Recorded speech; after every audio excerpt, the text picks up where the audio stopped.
Welcome to All Things Financial with Jack Driscoll. Each week, Jack takes on all things you thought were hard to understand about your finances and makes it fun, easy, but most of all interesting. From insurance to the best way to save your money and squeeze the most out of the dollars you put aside for your rainy day. And now, you have a friend in the money business. Here's your host, Jack Driscoll. Welcome back again, everyone, to another edition of All Things Financial. I appreciate your tuning in, and I wanted to talk about something today. I wanted to talk about planning your vacation. And I wanted to talk about vacations because it's the middle of winter now, and I'll bet you didn't see that coming out of me, but one of the things that a lot of people do and look forward to, myself included, especially in wintertime, is where are we going to get away from here? And away from this. So sometimes it's not until the middle of summer when the kids are out of school. Sometimes we can get out of here in the middle of winter if you're retired, especially. So I wanted to talk a little bit today about things I run into from time to time in my practice regarding vacations, planning vacations, and especially even getting into timeshares. Because I run into clients who have timeshares, and oddly enough, some people that have timeshares use them every year, and some people with timeshares never use them now and can't get rid of them and want to get rid of them, and they're a nuisance. So I thought I'd talk to you today a little bit about the financial planning aspects of planning a vacation. Let's start with those timeshares. If you're on vacation and you find somewhere that you like and you're down there and you're invited to attend one of the meetings for timeshares and get a free hotel stay or 2 nights somewhere, or whatever they'll use to attract you to the meeting, these timeshares are attractive and people buy the timeshares. But I want to go through some of this vacation planning with you. So we start with regular vacation planning and we end with timeshare planning. So regular vacation planning, I'll share this with you. When we look at vacations, everything with a budget that we have in our lives is with a budget, whether we write it down or not. We're living on a budget. So most people don't like budgets, don't like to make budgets, don't like to write things down, don't like to plan, don't like to limit ourselves. I understand, I get that. But we do anyway, because at the end of the month, if we don't have enough money, we don't have enough money. So we did live on a budget, whether we liked it or not. What I want you to consider doing is on the vacation side, I want you to think a little bit about one of the strategies I taught a couple years ago on the show, which is really balance of life. Some financial planners, some financial analysts actually continue to pound into people, you'll never have enough money to retire, you won't have enough money to retire, all your money has to go to savings for the future. And I'm here to say that's just not a good balance of life attitude.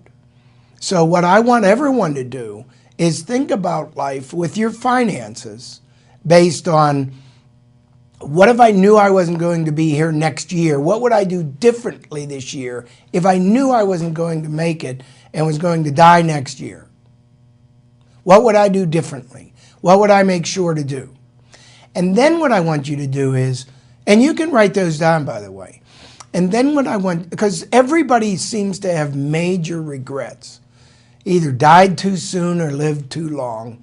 If I only would have known this, I would have done these things differently. Or when people get to retirement, if I'd only known this, I would have done this differently. Maybe I would have spent more money, or maybe I would have spent less money, or maybe I would have saved more money. Who knows? But everybody has some regrets. So I want to put you there now a little bit and think, number one, what if I was only going to be here for a year and knew that? Somebody told you had a critical illness, that terminal illness, that you only had a year to live. What would you make sure to do between now and then? And then I want you to think, someone told you you were one of the ones that were living to age 97. If you knew you were going to live to age 97, at 97, what would your regrets be? Well, if I knew I would have lived to 97, I would have done this differently, or I would have done that differently. So I want you to think that way, because that gets into some balance of life decisions regarding financial planning. So the way I see it, I don't want to guess wrong, and I don't want you to guess wrong. So I want balance. I want to live for some now and live and save for some later, so that I'm half right and half wrong all the time, instead of trying to guess which one's right and choose the right choice, so to speak, on how to live life and then be wrong, because then I'm 100% right or 100% wrong, and that's gambling. So I like balance. So I'm here to talk about vacations, imploring some people who don't save any money. This is going to be an easy conversation because you're going to like what I have to say. And others are who like to save a lot of money. I'm going to say you need to go on vacations. You need to spend some time with your family. You need to not let these times go by without enjoying them, because you can't get them back again. And we can't relive things or get vacations. People are getting older, our kids and our grandkids. So back to these vacations. That to me is a balance of life decision. It helps refresh us, but how do we pay for these without wrecking our budgets and without wrecking the rest of our financial plans and retirement plans? So we take a little bit of time and we evaluate what you earn in a year. We evaluate where you'd want to go on vacation, how much you can afford, whether to stay at home, which is very enjoyable, by the way, go somewhere, go to the beach, go somewhere, go with the family, go just by yourselves, and how much will that cost? So you want to think about this, because all-inclusive vacations down in the Bahamas or Puerto Rico or somewhere like that are maybe $2,500, maybe $4,000 for 1 week. So you sit and you say, did we just blow all our money? Should we not have done that? So you don't want to get overboard to your own budget, but you do want to plan. So some people get into these timeshare issues, and there's nothing at all wrong with those. When I say these timeshares, I don't mean that in any derogatory way at all. But timeshares are basically you taking and choosing 1 week at one location being your week, and you pay maybe $10,000 or $15,000 or $12,000 in return for being able to stay at whatever resort that week. And then the fees might be $800 or $1,000 a year after that's paid off, or even right when you begin payment. If you don't pay for it up front and you take it over installments, you still owe these maintenance fees, these annual maintenance fees for these associations. So then let's say you do make that choice, and you do know where you want to go every year, and you factor in mathematically, to your own opinion, okay, $10,000 or $12,000 is $300 a month, let's say, whatever factors they apply for the payment plan, and $800 or $1,000 a year, which is another $80 or $100 a month, let's say, until you get the upfront paid off. And then you only, they'll say, and it's true, pretty much, owe $800 or $1,000 a year for this week's vacation, and they'll add up for you how much less expensive that is than had you gone on that same week's vacation at that same resort on your own, with having to go out at restaurants where you can cook in the timeshares and escalating costs of vacation over the next 30 years versus this being fairly fixed. It is fairly fixed, but it's not in stone carved out that they can't raise the amounts, because they can, due to increased property taxes or due to increased maintenance costs. They're allowed to change that. So here's what we run into. The initial decision, should you buy a timeshare or not? It's somewhat of a personal decision, but it's somewhat of a financial decision.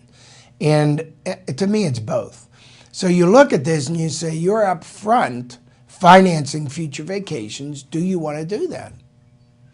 So that's number one. And you need to think real hard on that because that's an expensive investment.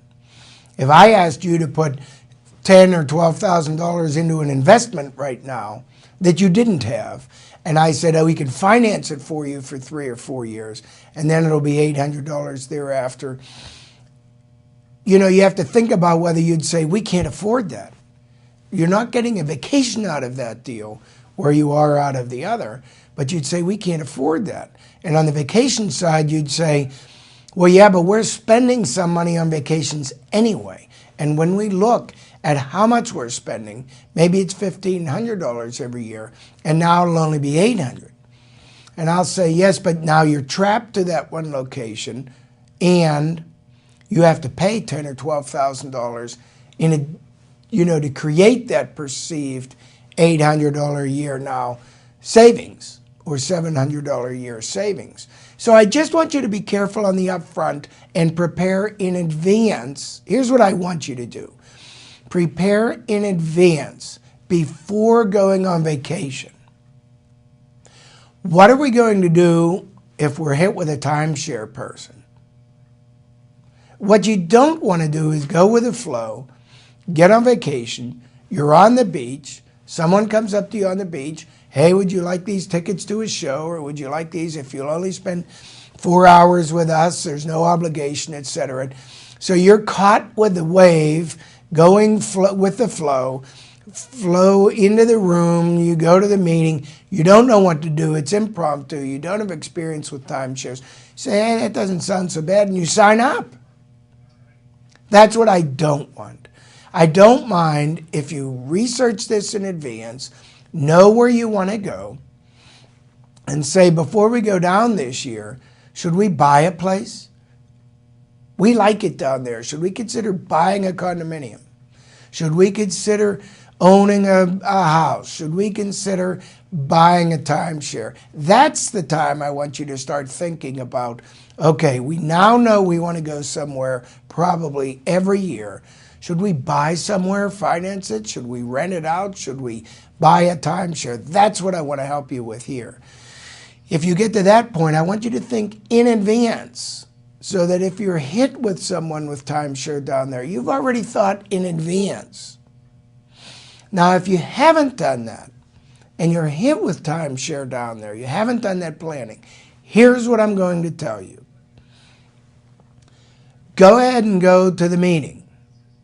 Go ahead and go on the tour.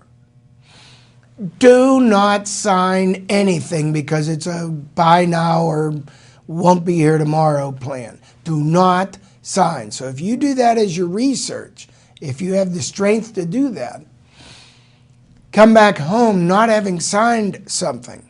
Next year when you go back down, they'll still be there. Other areas and locations will also still be there. You could buy these later. You could buy these after you come home.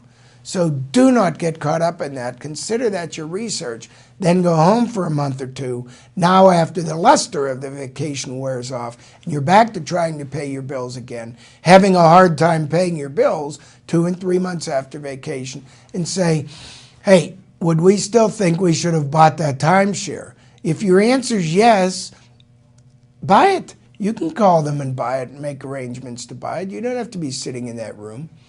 So you can still do it. So you can walk away and still be able to get it. And that's what I'm asking you to do. Do all the research, get the numbers, and leave. You're not losing anything to leave. It's still there. They have a lot of them to sell. So then you get back home and you think about it for a couple months. Now, let's say you buy one. Here's the other side of this coin. I have a lot of clients who own timeshares over the years that keep asking me the same thing. I can't get rid of my timeshare. How do I get rid of my timeshare? They ask me that all the time. I've had that for 20 plus years. And the first thought of everybody is, oh, I want a timeshare. And then the second is, I can rent almost the same. I don't have to buy a timeshare to be able to get down there. So I want you to think hard about this because these people that bought timeshares cannot get rid of them. And you say, well, so what? They'll just Give it up. You can't. You can't just give the timeshare back to the company, or, because remember, they're still being hit with the $800 and the $1,000 fee and maybe no longer going on vacations. The kids are grown up. They don't use them anymore. A spouse died. They don't use them anymore. And now nobody wants them. Even family members. Oh, I'll just give it to the family members. That'll be fine.